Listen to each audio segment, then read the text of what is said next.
सीताराम, राधे कृष्ण। मित्रों, कैसे हैं आप? आशा करता हूँ सब सुख शांति से होंगे, घर में सब मंगलमय होगा और आप अपने माता पिता की सेवा अच्छे से कर रहे होंगे, अपने गृहस्थ जीवन में अच्छे से व्यस्त होंगे, भगवान को याद कर रहे होंगे। देखिए, हमने कल अध्याय 4 श्लोक नंबर 10 तक समापन किया था। आज श्लोक नंबर 11 तक करेंगे। हमेशा जीवन में खुश रहिए और मस्त रहिए। मोक्ष को प्राप्त करने वाले बन जाइए। ठीक है, मोक्ष या जीवन मरण के चक्र से दूर। ठीक है, अभी श्लोक नंबर 11 से स्टार्ट करते हैं। भगवान कहते हैं, हे अर्जुन, जो भक्त मुझे जिस प्रकार भजते हैं मैं भी उनको उसी प्रकार भजता हूँ, क्योंकि सभी मनुष्य सब प्रकार से मेरे ही मार्ग का अनुसरण करते हैं। देखिए, वो बोले हैं अर्जुन, भगवान श्री कृष्ण बोले हैं कि हे अर्जुन, जो भक्त मुझे भजते हैं, मुझे भजते हैं, जपते हैं, जो याद करते हैं, उसी प्रकार से मैं उनको याद करता हूँ और जपता हूँ, क्योंकि सभी मनुष्य सब प्रकार से मेरे ही मार्ग का अनुसरण करते हैं। देखिए, उन्होंने ये भी कहा है कि सभी मनुष्य, भाई चाहे कोई किसी को भी मानता हो, पर मार्ग एक ही है, वो आ जाता है मेरे पास। सभी कोई कुछ मानता है, कोई कुछ मानता है, पर वो जाता है मेरे पास ही है। मतलब क्योंकि सभी मनुष्य सब प्रकार से मेरे ही मार्ग का अनुसरण करते हैं। इस मनुष्य लोक में कर्मों के फल को चाहने वाले लोग देवताओं को पूजन किया करते हैं, क्योंकि उनको कर्मों से उत्पन्न होने वाली सिद्धि शीघ्र मिल जाती है। देखिए, इसमें बोलते हैं कि इस मनुष्य लोक, जो ये मृत्यु लोक है, मनुष्य लोक पृथ्वी लोक हो गया, मनुष्य लोक मृत्यु लोक बोल सकते हैं। कर्मों के फल को चाहने वाला, जो अपने कर्म के फल को चाहता है, देवताओं का पूजन करते हैं, क्योंकि उनको कर्मों से उत्पन्न होने वाली सिद्धि शीघ्र मिल जाती है। देवताओं को तो खुश करना आसान है, तो उनको अपने कर्मों की जो सिद्धि है वो मिल जाती है। ब्राह्मण, क्षत्रिय, वैश्य और शूद्र, इन 4 वर्णों का समूह गुण और कर्मों के विभाग पूर्वक मेरे द्वारा रचा गया है। इस प्रकार उसी सृष्टि रचनादि कर्म का कर्ता होने पर भी मुझे अविनाशी परमेश्वर को तू वास्तव में अकर्ता ही जान। देखिए, जो ये हमारे 4 वर्ण बनाए गए हैं, तो भगवान बोल रहे हैं कि ब्राह्मण, क्षत्रिय, वैश्य और शूद्र, इन 4 वर्णों का समूह बनाया गया है। गुणों के अनुसार, गुणों और कर्मों के विभाग पूर्वक मेरे द्वारा रचा गया है। कि मैंने जो 4 वर्ण बनाए हैं, ब्राह्मण, क्षत्रिय, वैश्य, शूद्र, इनमें इनके जो कर्म हैं, कर्मों के आधार पर इनको बनाया गया है, इनके गुणों के आधार पर बनाया गया है। इस प्रकार उसी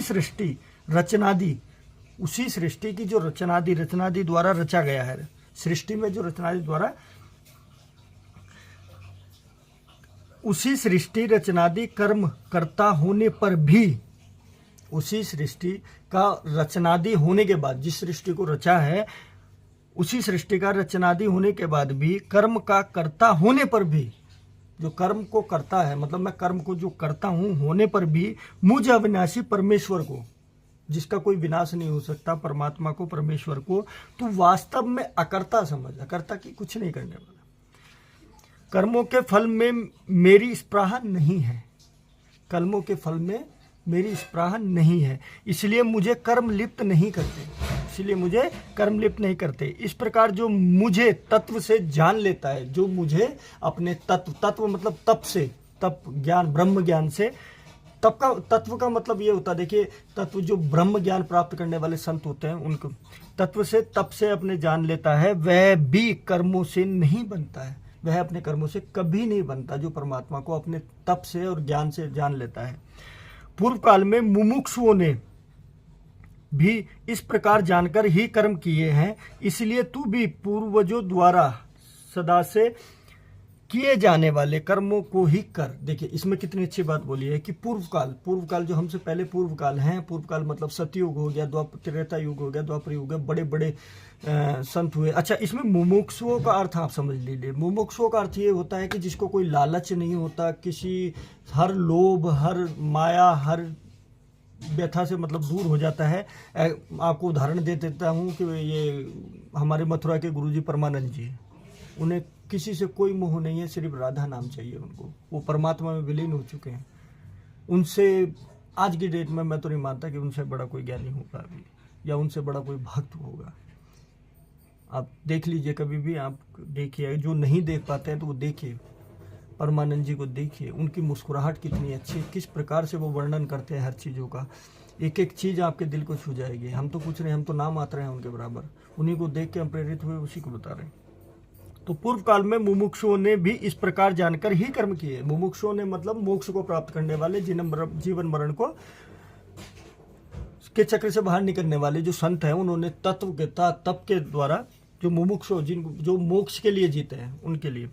इसलिए तू भी अपने पूर्वजों द्वारा सदा से किए जाने वाले कर्म, जो तेरे पूर्वजों ने किए हैं मुझे प्राप्त करने के लिए, मोक्ष पाने के लिए, तू भी वो ही जानकर कर्म कर। अपने कर्म क्या है और अकर्म क्या है, इस प्रकार इसका निर्णय करने में बुद्धिमान पुरुष भी मोहित हो जाते हैं। इसलिए वह कर्म तत्व मैं तुझे भली भांति समझाकर कहूंगा, जिसे जानकर तू अशुभ से अर्थात कर्म बंधन से मुक्त हो जाएगा। देखिए, भगवान बोलते हैं कि कर्म क्या है और अकर्म क्या है। इसको समझने के लिए जो बुद्धिमान पुरुष है वो भी मोहित हो जाता है।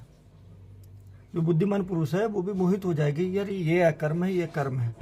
तो भगवान बोलते हैं इसलिए मैं वह कर्म तत्व तुझे भली भांति समझाऊंगा। तो इसलिए मैं तुझे वह कर्म तत्व, जो कर्म का तप है, उसको मैं तेरे को भली भांति समझाऊंगा, जिसे जानकर तू अशुभ से अर्थात कर्म बंधन से मुक्त हो जाएगा। जो अशुभ हो गया, कर्म बंधन हो गया, बोला कर्म करो, ये करो, इससे सबसे मुक्त हो जाएगा। और दरअसल ये जो अर्जुन थे ये भी मुमुक्षु थे। मुमुक्षु मतलब मोक्ष को प्राप्त करने वाले। पर ये क्या है कि ये युद्ध नहीं करना चाहते थे। इनके जैसा वो तो इंसान है, उनको क्या पता है, तो वो युद्ध के उससे नहीं जाते थे। उन्हें धर्म अधर्म का पाठ इस गीता के द्वारा पढ़ाया गया। उसमें बताया गया कि मोक्ष क्या है, धर्म क्या है, अधर्म क्या है आपका, उसके बारे में बताया गया। तो आपसे बस यही विनम्र निवेदन है कि आप अपने शास्त्रों को थोड़ा सा अध्ययन करो, थोड़ा पढ़ो उनको, बहुत अच्छा लगेगा। अच्छा, आप अभी ये सोच रहे होंगे कि ये कैसे पढ़ा जाएगा। आप प्रारंभ करो। स्टार्ट इंग्लिश में समझ लो, स्टार्ट हिंदी में प्रारंभ समझ लीजिए। आप प्रारंभ करो, अगले दिन आपके जैसे बोलते हैं ना कि अंदर से खाने की वो होती है, इच्छा होती है, भूख लगती है, वैसे ही इसका होता है। आपको मतलब जब तक एक पेज भी नहीं पढ़ोगे और उसको समझोगे नहीं, तब तक आप, और इतना मन शांत हो जाता है बहुत ज़्यादा। आप इसको कीजिए। मैं ये नहीं बोलता कि इसी को कीजिए, इसको भी पढ़िए, अपने वेदों को पढ़िए। खाली समय में जो इधर का उधर का, इधर की उधर और ये वो करते रहते हैं, आप समझ ही गए मैं क्या बोल रहा हूँ, कि ये जो वो करते रहते हैं, उसकी ये बताना, उसकी ये बताना, उससे अच्छा है आप इसको बेवकूफ़ करिए। यही रास्ता है आपका, सही समय है, कीजिए, बहुत अच्छी बात है। और देखिए, इसमें गीता में ये भी बताया गया है कि लोभ, अहंकार, आलस्य, अहंकार और दूसरों से घृणा करने वाला, ये सबसे बड़े पाप है। और मैं आपको यही बताता हूँ कि कभी किसी का बुरा मत सोचिए, अंदर ही अंदर घमंड मत कीजिए, किसी को बुरा मत सोचिए, घृणा मत करो, किसी से जलो मत। ये चीज़ें आप ऑब्जर्व कीजिए, इन चीज़ों को अपने अंदर लाइए और इन चीज़ों को बाहर निकालिए। सबसे अच्छा चीज़ मैं आपको बताऊँगा, हमेशा खुश रहिए।